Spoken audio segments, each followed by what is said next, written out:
Gordon was resting in a siding. It was a hot day, and the express had been heavy. "Oh, I get so out of breath," he complained, "but nobody cares. They just say I'll be all right after a rest." "Get the Fat Controller to give you tanks and a bunker," suggested Thomas cheekily. "You'll feel like a new engine.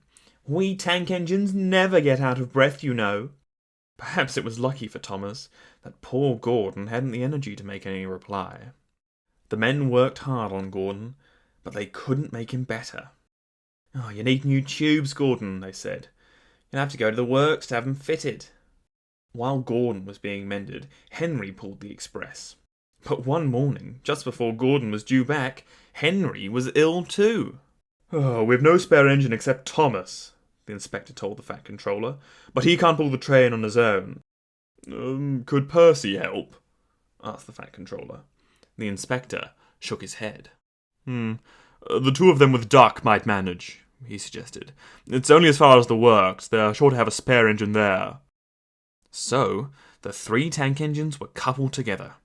Thomas nearest the train, Duck in the middle, and Percy at the front. Then, slowly, they started.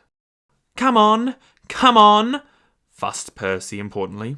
We're doing it, puffed Duck. "Oh, pull harder, grumbled Thomas to the others. The heavy train drew out of the platform. The engines couldn't go as fast as Gordon, but the passengers didn't mind.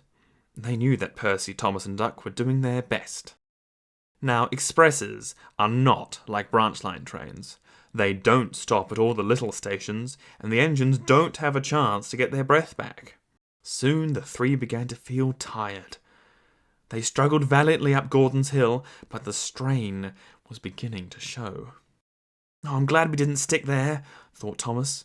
"Gordon would never have let us hear the last of it." But the hill proved too much for Percy.